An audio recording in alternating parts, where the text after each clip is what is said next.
नमस्कार दोस्तों, आदित्य ज्योतिष यूट्यूब चैनल में आप सबका स्वागत है। ग्रह साधना की इस श्रृंखला को आगे बढ़ाते हुए आज हम बात करेंगे देवगुरु बृहस्पति की साधना के बारे में। दोस्तों, देवगुरु बृहस्पति साधना के बारे में मेरे चैनल पे ऑलरेडी मैंने 2 वीडियो डाल दिए हैं। अब यह इसका तीसरा वीडियो है। आज हम बात करेंगे कि हमारे जीवन पे, भौतिक जीवन पे इसके प्रभाव या दुष्प्रभाव क्या क्या होते हैं। दोस्तों, सबसे ज़्यादा प्रभाव तो यह आपके जो पिता या फिर दादा होते हैं उन पर डालता है। अगर आपकी कुंडली में देवगुरु बृहस्पति खराब अवस्था में बैठे हों तो ऐसे इंसान की अक्सर उनके पिताजी से बिल्कुल नहीं बनती। उनके पिताजी की कमाई वो घर पे कम खर्च होकर बाहर वाले पे ज़्यादा होता है। ऐसे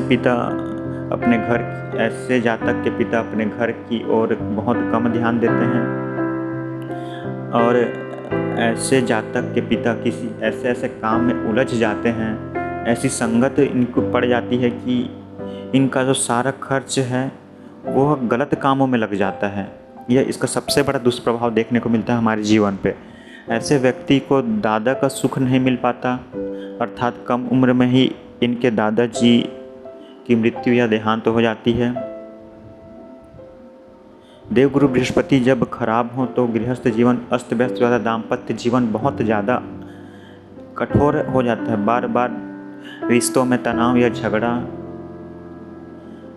बार बार मतलब अपने ही परिवार या अपने संबंधी से लड़ना या बार बार झगड़ा होना, यह देवगुरु बृहस्पति के खराबी के लक्षण हैं।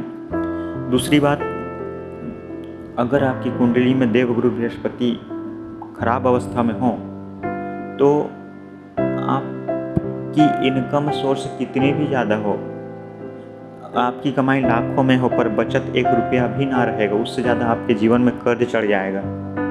यह देवगुरु बृहस्पति की खराबी की सबसे बड़ी लक्षण है। मतलब देवगुरु बृहस्पति कहीं ना कहीं एक स्थायी संपत्ति आपको देते हैं। अगर आपके पास एक स्थायी संपत्ति इकट्ठी नहीं हो पा रही है तो कहीं ना कहीं आप ये मान के चलें कि आपकी कुंडली में देवगुरु बृहस्पति खराब अवस्था में है।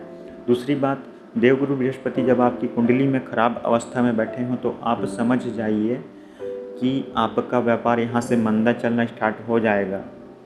मतलब अच्छे खासे चलते हुए व्यापार रुक जाते हैं। अगर देवगुरु बृहस्पति आपकी कुंडली में खराब है, राहु के साथ इनका संबंध बन जाए, केतु के साथ ये जाकर बैठ जाए, राहु के साथ बैठ जाएं, तो ये यहाँ पे चंडाल योग का निर्माण कर देते हैं। ऐसे व्यक्ति जीवन में कुछ करने लायक रह ही नहीं जाते। अगर देवगुरु बृहस्पति 10वें घर में बैठ जाएं तो फिर इनका जीवन मतलब कभी अपने लक्ष्य को प्राप्त ही नहीं कर पाते। मतलब ज़िंदगी में सपने तो बड़े बड़े देखेंगे पर कभी उस टारगेट को हासिल नहीं कर पाते। ऐसे इंसान को नौकरी देने में इतनी मुश्किल होती है कि आप मत पूछिए। और साथ ही साथ एक नौकरी के बाद दूसरी नौकरी, दूसरी के बाद तीसरी, मतलब बार बार इनका नौकरी से छूट जाना, अलग हो जाना या नौकरी से निकाल दिया जाना, यह देवगुरु बृहस्पति के खराब या चंडाल योग की निशानी हो जाती है। और जब आपकी कुंडली में चंडाल योग हो, खासकर यह योग जब एक लड़की की कुंडली में हो जाए तो यह योग सबसे खराब माना जाता है। ऐसा व्यक्ति नौकरी के लिए दर दर भटकता है, अपने रोजगार के लिए दर दर भटकता है। साथ ही साथ ऐसे व्यक्ति या ऐसी कन्या को बहुत ज़्यादा बदनामी का सामना करना पड़ता है।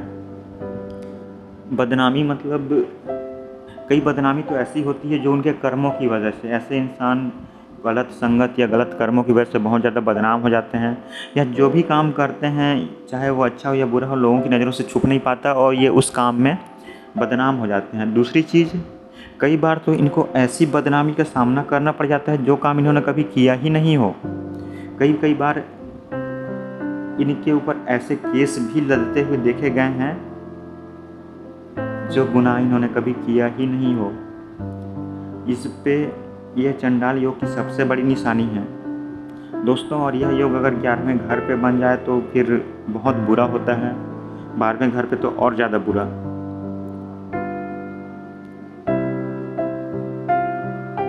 दोस्तों, देवगुरु बृहस्पति जब खराब अवस्था में हो तो ऐसा व्यक्ति नास्तिक हो जाता है।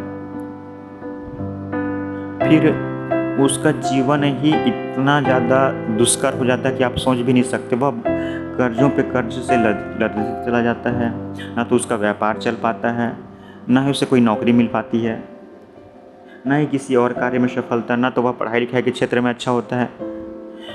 और दूसरी बात, अगर उस जातक की कुंडली इतनी ज़्यादा मतलब वहाँ पे बृहस्पति इतने ज़्यादा खराब हों तो वह नास्तिक हो जाता है। अब नास्तिक हो गया तो फिर वह ग्रहों के उपाय करेगा भी तो करेगा कैसे, क्योंकि उनको तो इस चीज़ पे विश्वास है ही नहीं। तो फिर ऐसे जातक का उद्धार भी नहीं हो सकता, क्योंकि बिना उपाय किए बिना यहाँ पे तो देवगुरु बृहस्पति ठीक होने से रहे।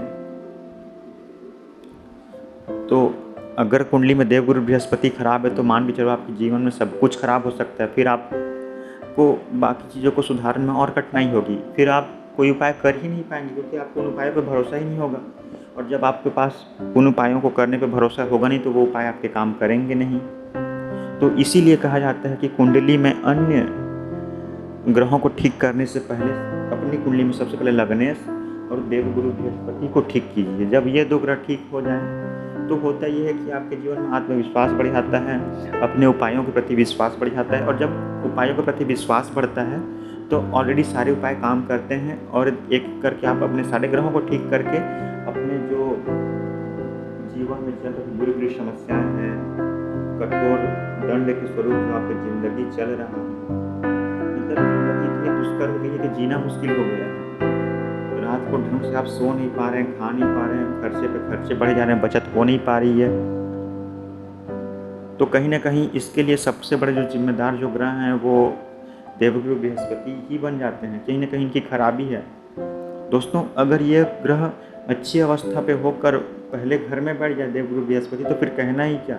और बहुत सारे बुरे दोषों को तो यूं ही समाप्त कर देते हैं। कुंडली में बड़े बड़े जो दोष हैं उनको समाप्त करके उन पे अपनी दृष्टि डाल के उनको ठीक करने की क्षमता देवगुरु बृहस्पति रखते हैं। तो इसीलिए कहा गया है, इसलिए सबसे ज़्यादा जोर मैं बृहस्पति साधना पे सबसे पहले देता हूँ, उसके बाद ही आप अन्य ग्रहों की साधना करें। यूँ तो कहा जाए कि अगर आपके लगने से बृहस्पति हैं तो फिर आपको कहना है कि आपको इनकी साधना तो करनी ही चाहिए। कर्क लग्न हो गया, मेष लग्न हो गया, मीन लग्न हो गया, धनु लग्न हो गया, इन 4 लग्नों के लिए तो देवगुरु बृहस्पति पारस पत्थर के समान है। ऐसे जातक को सबसे पहले देवगुरु बृहस्पति की साधना करनी चाहिए, क्योंकि मेष लग्न वाले बहुत ज़्यादा क्रोधी होते हैं, क्रोध के कारण अपना काम बिगाड़ लेते हैं। मीन लग्न वाले बहुत ज़्यादा भावुक होते हैं, भावुकता के कारण अपना काम बिगाड़ लेते हैं। धनु लग्न के जो जातक होते हैं कभी कभी ऐसा टारगेट कर लेते हैं जो वो उनके लिए सही नहीं होता, इस कारण उनकी ज़िंदगी दुष्कर हो जाती है। और कर्क लग्न वालों को कहना ही गया, इनमें ये 2 ग्रहों के स्वामी हैं, तो 9वें और दूसरे 6वें घर के कई बार ये बहुत ज़्यादा कर्जे में फंस जाते हैं, या प्यार मोहब्बत के चक्कर में फंस के ये अपनी ज़िंदगी बिगाड़ लेते हैं। यहाँ पे इनको समझ में ही नहीं आता कि मैं इस चीज़ से बाहर कैसे निकलूँ, या ब्रेकअप होने की अवस्था में इतनी ज़्यादा तनाव की स्थिति में आ जाते हैं कि इनसे निकला कैसे जाए। तो कहीं ना कहीं इन चारों जो कुंडली या लग्न हैं इन पे देवगुरु बृहस्पति का सबसे ज़्यादा प्रभाव पड़ता है। तो ऐसे जातक को सबसे पहले यूँ कहा जाए लग्नेश के बाद इनकी साधना करनी ही चाहिए। और मीन और धनु लग्न के तो लग्नेश ही स्वयं देवगुरु बृहस्पति हैं, तो इनको तो इनकी साधना करनी ही चाहिए। दोस्तों, अगर देवगुरु बृहस्पति आपकी कुंडली में अच्छा नहीं है तो आपके पास चाहे कितनी भी धन और कितनी भी संपदा हो, आप शांतिपूर्वक सुखीपूर्वक आप जीवन जी ही नहीं पाएंगे। अगर आपके पास लाखों रुपए भी हैं और आप उस पैसे को बचा नहीं पा रहे हैं, मतलब उस पैसे का सदुपयोग नहीं कर पा रहे हैं, तो क्या मतलब का। ये तो गरीब से गरीब व्यक्ति भी 10,000 की पूंजी लेके एकदम सुखपूर्वक अपना जीवन बिता रहे हैं। गाँव में आप जाके देख लीजिए, उनके पास तो इनकम कोई सोर्स ही नहीं है, वो केवल खेती किसानी करके ही अपने जीवन को चला रहे हैं और सुखी भी हैं। ना उन्हें किसी का टेंशन है, ना कोई शौक है। तो यह सब प्रभाव कहीं ना कहीं आपके जो जीवन में जो सुख का जो प्रभाव है, जो चौथा घर है, उस पर सबसे ज़्यादा प्रभाव देवगुरु बृहस्पति का होता है। तो अगर आप अपने जीवन में वास्तव में सुख चाहते हैं और खासकर इसी जीवन में चाहते हैं तो आपको देवगुरु बृहस्पति को ठीक करना ही पड़ेगा। इसके अलावा और कोई उपाय है ही नहीं। दोस्तों, इस चर्चा को मैं यहीं विराम देता हूँ।